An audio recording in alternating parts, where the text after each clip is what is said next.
રાજ્યમાં વરસાદની નવી ઇનિંગ ચાલી રહી છે અને વરસાદ વરસતા ફરી એક વખત જળાશયો છલકાયા છે। કેટલાક દ્રશ્યો આપના ટીવી સ્ક્રીન પર હવે આવશે, જેમાં સૌથી પહેલાં વાત કરીશું મોરબીના હળવદની કે જ્યાં બ્રહ્માણી ડેમ 100% ભરાઈ ગયો છે। નદી કાંઠે નીચાણવાળા વિસ્તારોમાં ન જવા માટે તંત્રએ તાકીદ કરી છે, તો સુસવાવ, કેદારિયા, ધનાળા, રાયસંગપરને સાવચેત રહેવાની અપીલ કરાઈ છે। મયુરનગર, મિયાણી, ચાડધરા, ટીકર, માનગઢ સહિતના 9 જેટલા ગામોને તાકીદ કરાઈ છે અને ગામના લોકોને નદી કાંઠે નીચાણવાળા વિસ્તારમાં ન જવાની તાકીદ કરવામાં આવી છે।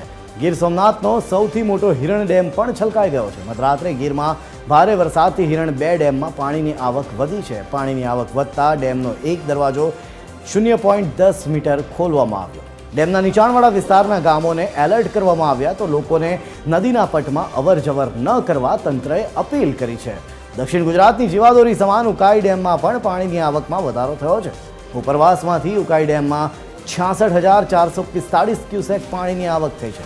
ઉકાઈ ડેમની સપાટી હાલ 334.39 ફૂટ પર પહોંચી છે। ડેમમાંથી 23,184 ક્યુસેક પાણી છોડવામાં આવ્યું છે।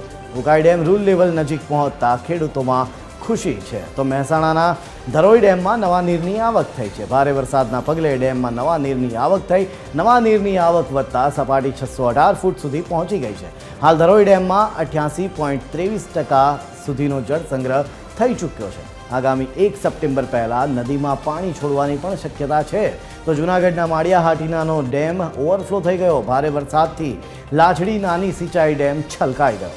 ઉપરવાસમાં ભારે વરસાદથી ડેમમાં પાણીની આવક થતાં તે ઓવરફ્લો થયો છે। ડેમના નીચાણવાળા વિસ્તારોને હાલ સાવચેત કરાયા છે। પીપળવા, આછીદરા, છાપરી ગામને એલર્ટ કરવામાં આવ્યા છે। 0.10 મીટરથી ડેમ ઓવરફ્લો થતાં નદીના પટમાં લોકોને અવરજવર ન કરવા સૂચના આપવામાં આવી છે। નદીના પટમાં અવરજવર ન કરવાની સૂચના આપવાના કારણે હાલ લોકોમાં પણ ભારે ભયનો માહોલ છે। તો અમરેલીના વડિયા ડેમમાં પાણીની આવક થઈ છે। 2 દિવસમાં પાણીની બમ્પર આવક થઈ। ડેમમાં પાણીની સપાટી 23% પર હતી। 2 દિવસમાં ડેમમાં 15.5 ફૂટ પાણીનો ભરાવો થયો છે। વડિયા ડેમ ઓવરફ્લો થવામાં માત્ર 1 જ ફૂટ બાકી છે।